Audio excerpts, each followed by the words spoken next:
औज़ु बिल्लाहि मिनश शैतानिर रजीम बिस्मिल्लाहिर रहमानिर रहीम। प्यारे बच्चों, अस्सलामु अलैकुम व रहमतुल्लाहि व बरकातुहू व मग़फ़िरतुहू व दख़लल जन्नह।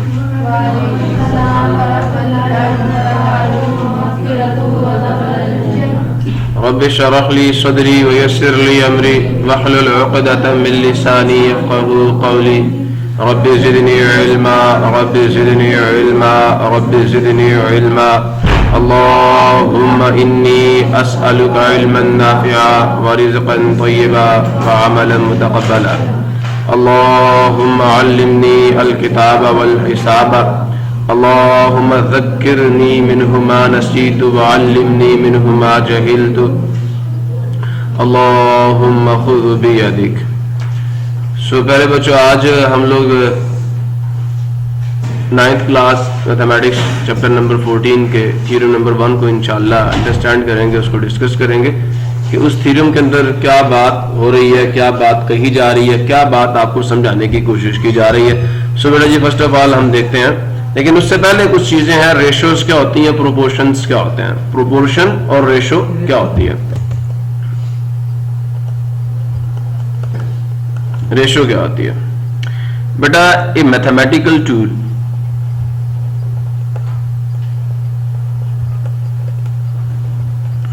एक ऐसा मैथमेटिकल टूल या कॉन्सेप्ट या term which is used to compare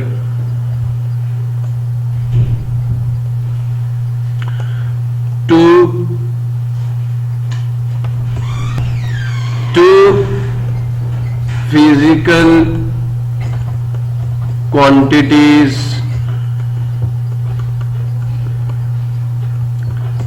of same type to know। अब कंपेयर तो कर लिया दो क्वांटिटीज को जिनकी किस्म भी एक है। टू नो, ये जानने के लिए how many times one physical quantity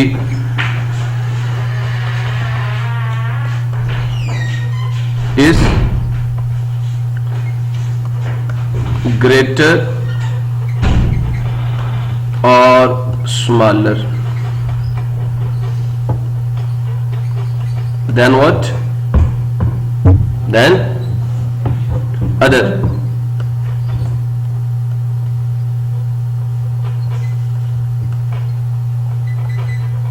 physical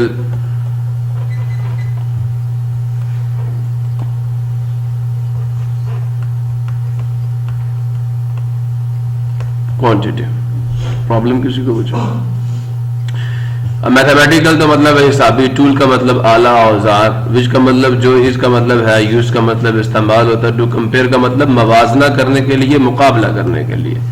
मवाजना की बड़ी बेस्ट एग्जांपल मेरे माइंड में आया करती है कि एक बच्चा, उसको उसके वालिद साहब ने जी 2 आम दे दिए, mangoes.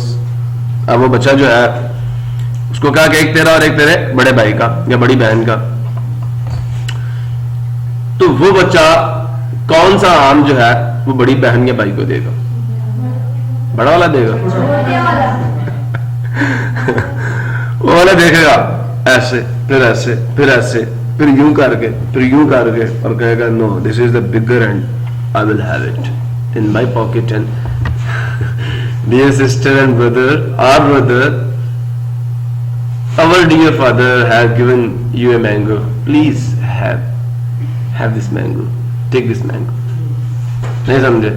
and he will not show that where is the other। so this is the comparison।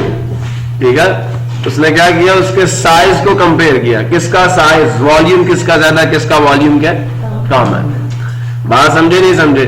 तो वॉल्यूम का कंपैरिजन हुआ, सेम चीज थी, साइज का कंपैरिजन करके आपको पता चलेगा किसकी जसामत ज्यादा, किसकी जसामत का बेटा कम है। क्लियर हुआ?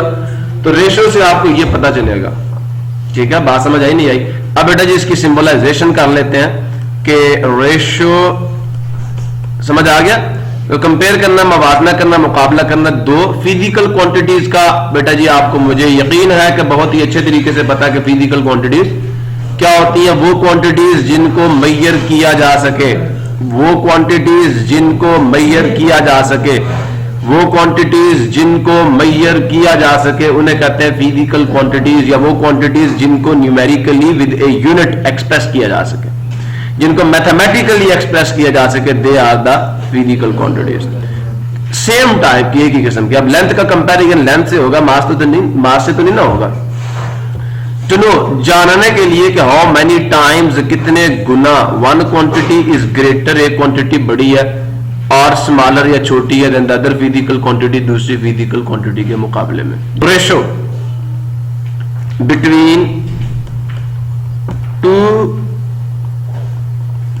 क्वांटिटीज जिनकी काइंड क्या होगी, क्या होगी, सेम होगी।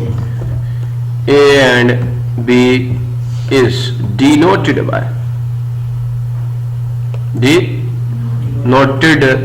Bye A ratio B R or A divided by B, where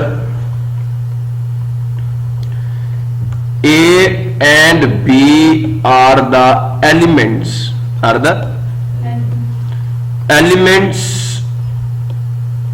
of ratio। ठीक है जी, A is called numerator and B is called denominator। Problem किसी को। अब बेटा जी कुछ बातें आपको बताना चाहता हूं, कुछ रूल्स हैं, कुछ कन्वेंशंस हैं जो आपको अपने माइंड में याद रखनी है। इफ A रेशो B जो है वो 1 से ग्रेटर आ जाए तो इसका क्या मतलब है, B यहां का मल्टीप्लाई होगा नहीं होगा, B को 1 से लाकर मल्टीप्लाई करो तो आंसर क्या आएगा, A is greater than B। समझ आ गया। और अगर समझ आया नहीं आया, अगर A ratio B less than 1 हो तो इसका नतीजा ये निकलेगा कि A will be less than B। Now at the last, if the ratio between A and B is equal to 1, this implies that A is B। Problem बेटा किसी clear हो गया।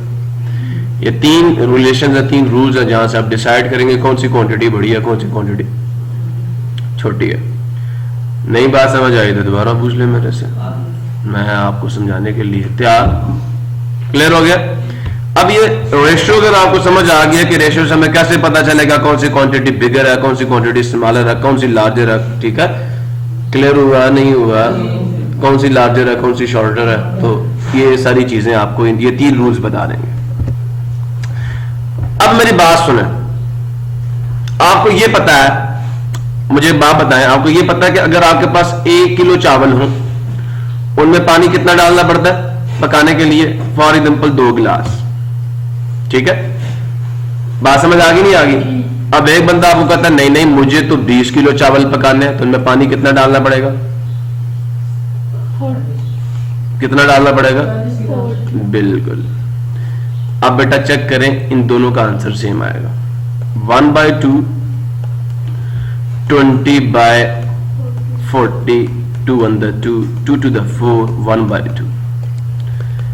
बज़ाहिर आपको लग रहा है ये अलग रेशियो है, ये अलग रेशियो है, लेकिन दोनों क्या आ रही हैं, इक्वल आ रही हैं। समझ आ नहीं आया? आपको छोटे पैमाने पे चावल पकाने आते हैं तो फिर आप बड़े पैमाने पे भी पका लेंगे। यही चीज बेटा मेडिसिन की फैक्ट्री में यूज होती है। वहां पे उन्होंने मेडिसिन बनानी होती है, उसके अंदर उन्होंने एक फिक्स्ड क्वांटिटी के अंदर उन्होंने केमिकल्स को मिक्स करना होता है। ठीक है, अगर उन्हें पता कि एक टैबलेट में इतनी क्वांटिटी है, उन्हें रेशियोज पता होती है, इतना प्रोपोर्शन इसका, इतना प्रोपोर्शन इसका, इतना प्रोपोर्शन इसका। अच्छा समझ आ रही है? इतना पोर्शन, हर कंपोनेंट की मिकदार उन्हें पता होती है। अगर एक गोली में उन्हें मिकदार पता हो तो क्या वो बड़े पैमाने पे नहीं बना सकते? बना सकते हैं ना। यही चीज है, प्रोपोर्शंस वहां पे यूज होते हैं, not in the proportion of that quantity in. बस सिर्फ ये चीज आपको पता होनी चाहिए कि क्वांटिटी का उस प्रोडक्ट के अंदर क्या पोर्शन है, तो आप कर लेंगे, प्रिपेयर कर लेंगे बाय यूजिंग दिस टूल। ठीक है, तो let us start the definition of proportion. Proportion क्या कहता है जी?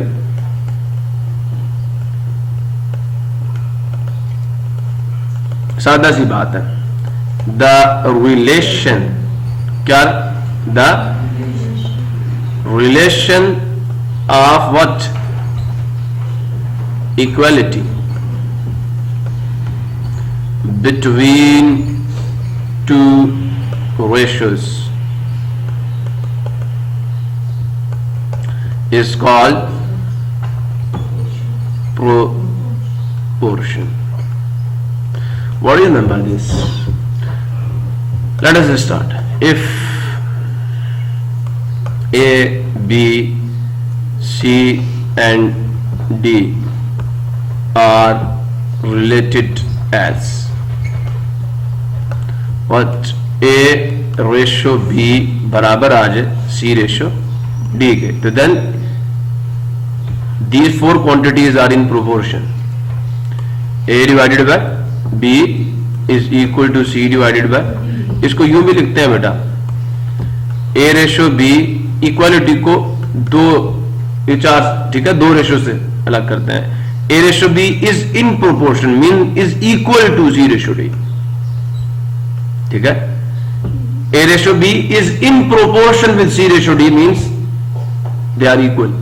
These two ratios are equal. समझ आया नहीं है? तो अगर किसी को भी समझ नहीं है मेरे से पूछ ले। और इसको आप यूज करते हैं घर में, चावल पकाने हो, फूड इंडस्ट्री के अंदर कोई प्रोडक्ट तैयार करनी हो, आप जैसे ये मसाला नहीं बनाते बिल्डिंग तैयार करने के लिए, ठीक है, ये लोग इस प्रोपोर्शन की टर्म को यूज करते हैं कि हाँ जी इतना पानी डालना पड़ेगा, इतना सीमेंट, इतनी रेत, इतनी बजरी डालनी पड़ेगी लेंटर बनाना हो तो, ठीक है। क्लियर हुआ नहीं हुआ? तो ये सारी चीजें बेटा हम लोग यूज कर रहे होते हैं अपनी लाइफ में, लेकिन वो प्रैक्टिकली हम यूज करते हैं, हमें पता होता है इस रेशो में, इस प्रोपोर्शन में हमने मिलाना चीजों को, लेकिन हम लोग जब मैथमेटिक्स में बात आती है, जब सिंबलाइजेशन होती है, तो हम लोग क्या कहते हैं, नहीं जी मैंने तो आता ही कोई नहीं, मैंने तो पता ही कोई नहीं। समझ आ नहीं है?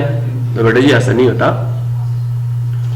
सारी चीजें आप कर रहे हैं अपनी लाइफ में, सब चीजें आप कर रहे हैं। आपने चाय भी बनानी होती है तो आपको पता होता है पत्ती के कितने चमचे डालने हैं, पानी कितना डालना है, दूध कितना डालना है, मीठा कितना डालना है। अब वहां पे प्रोपोर्शंस को यूज कर रहे हो। आपको 1 कप चाय बनानी आती है तो आप 10 कप भी बना सकते हो by using the relation of proportion, ठीक है ना। 1 कप के इंग्रेडिएंट्स आपको पता है ना, तो बेटा आप 20 कप भी बना लोगे, क्यों? उनके इंग्रेडिएंट्स भी वही होंगे, सिर्फ आपको प्रोपोर्शन यूज करना है, एक और नई रेशो बनानी है। अगर एक समझ आया नहीं आया और समझ आया, अगर 1 कप में चाय के 2 चमचे पड़ते हैं, फॉर एग्जाम्पल ये कह दे, मैं तो बहुत ज्यादा कह रहा हूं, 1 कप में अगर चीनी के 2 चमचे पड़ते हैं तो मुझे बता 20 में कितने पड़ेंगे?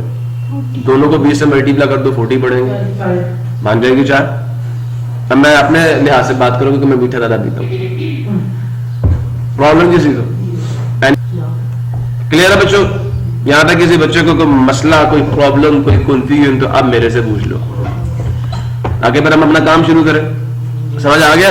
यही बेटा बातें उन्होंने आपकी बुक पे भी की हैं।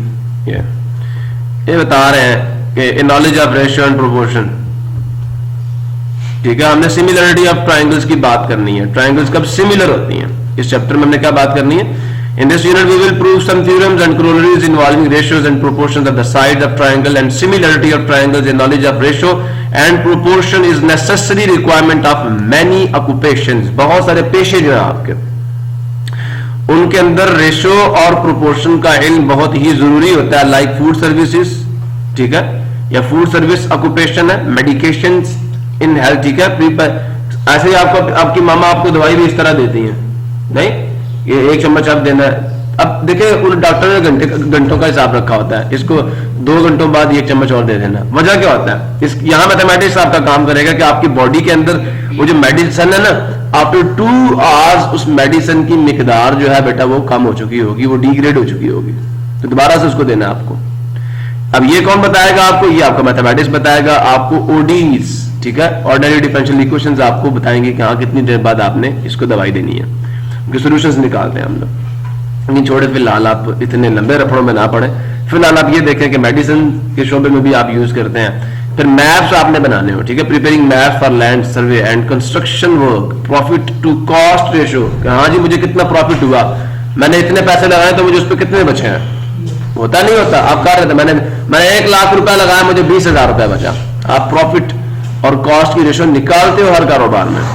तो recall that we define ratio as this, as the comparison of two alike quantities A and B, called the elements of the terms of the ratio. Elements must be expressed in same units. याद रखना, जिस unit में A होगा उसी unit में क्या होगा, B होगा. Equality of two ratios is called proportion, या was defined as proportion लिख दिया. That is, if A ratio B is equal to C ratio D, then A, B, C and D are said to be in proportion. Problem किसी को? Similar triangles क्या होती है, मैं इनके बारे में आपको बड़ा डिटेल में शुरू के बेसिक के लेक्चर में बता चुका हूं कि ऐसी दो ट्रायंगल्स जिनके इंटीरियर एंगल्स कॉन्ग्रुएंट हों. समझ आया नहीं यार?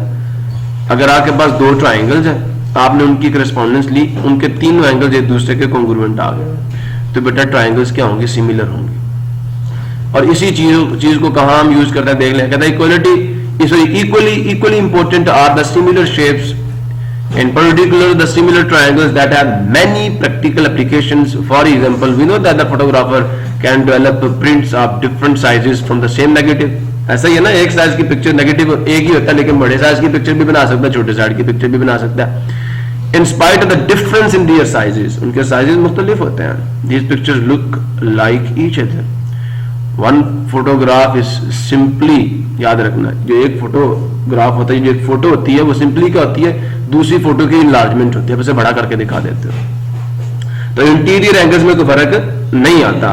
दे are said to be similar in shape. Geometrical figures can also be similar. और यहाँ पे बेटा हम लोग ट्रायंगल्स की बात कर रहे हैं, और ये थ्योरम हम प्रूव करेंगे कि अगर कोई सी दो ट्रायंगल सिमिलर हो, मतलब उनके तीन एंगल्स क्या हो, तो बेटा जी जो उनकी करस्पॉन्डिंग साइड्स, देखो ए बी की जगह पे कौन है, डी ई ना, तो ए बी और डी ई की रेशियो बराबर होगी ए सी और डी एफ की रेशियो के. देखें, बी सी और ई एफ की रेशियो के, सी ए एफ डी. तो ये बेटा हमने एक थ्योरम प्रूव करना है यहां पे. बात समझ आ गई? Then triangle A B C and D E F are called similar triangles which is symbolically written as, ये टिल्डा डाल दिया कि सिमिलर है, एंगल्स कॉन्ग्रुएंट है. इक्वालिटी नहीं डाली, इनके एरियाज बराबर नहीं है, इनकी साइड्स की लेंथ बराबर है नहीं है. बेटा जी this is not your bedroom, please active हो जाए, मैं आपको पढ़ाने के लिए आया हूं. It means that corresponding angles of similar triangles are equal. ठीक है, सिमिलर ट्रायंगल्स के जो करस्पॉन्डिंग या मैचिंग पोजीशन एंगल्स होंगे वो इक्वल होंगे. ठीक है, बात समझ आई नहीं आई? लेकिन जो उनकी करस्पॉन्डिंग साइड्स होंगी वो इक्वल नहीं होंगी, वो इन प्रोपोर्शन होंगी, मतलब उनकी रेशियोज इक्वल होंगी, उनकी रेशियोज इक्वल होंगी. समझ आ नहीं आ? आप इस साइड को इस साइड पे डिवाइड करो, अगर आंसर 2 आ गया तो इसको भी इस पे डिवाइड करने पे 2 आएगा, इसको भी इस पे डिवाइड करने पे 2 आएगा. मतलब इन तमाम की रेशियोज इक्वल होंगी, साइड्स इक्वल नहीं होंगी. समझ आ गया? सो अब बेटा जी अगर हमारे पास दो ट्रायंगल्स कॉन्ग्रुएंट हो जाती है तो उसके दो मानी है, टिल्डा भी आ गया और इक्वलिटी भी आ गई. इसका मतलब ये हुआ कि इनके तीनों एंगल्स भी क्या है, कॉन्ग्रुएंट है. Matching position angles, corresponding angles congruent है. बेटा करस्पॉन्डिंग साइड्स भी क्या है, कॉन्ग्रुएंट है. 6 के 6 एलिमेंट्स कॉन्ग्रुएंट है. और इनकी जो साइड्स की रेशियो आएगी, देखें, अब P Q divided by L M आप करें तो आंसर 1 नहीं आ जाएगा? दोनों साइडों का एल एम से डिवाइड कर लेना. समझ आया? तो जो इनकी साइड्स, इनकी करस्पॉन्डिंग साइड्स की रेशियोज होंगी वो भी इन प्रोपोर्शन ही होंगी, लेकिन आंसर अब 1 आएगा. ना 1 से बड़ा आएगा ना 1 से छोटा, 1 आएगा. इक्वल है ना? समझ आया? तो देखें, जब आपकी ट्रायंगल्स कॉन्ग्रुएंट होती हैं तो बेटा वो सिमिलर भी होती हैं, लेकिन अगर सिमिलर हो तो कॉन्ग्रुएंसी इससे इंप्लाई नहीं की जा सकती. In other words, two congruent triangles are similar also, but two similar triangles are not necessarily congruent, as congruence of their corresponding sides is not necessary. किनकी सिमिलर ट्रायंगल्स की angles का congruent होना जरूरी है, सिमिलरिटी में sides का congruent होना जरूरी नहीं है. प्रॉब्लम किसी बच्चे को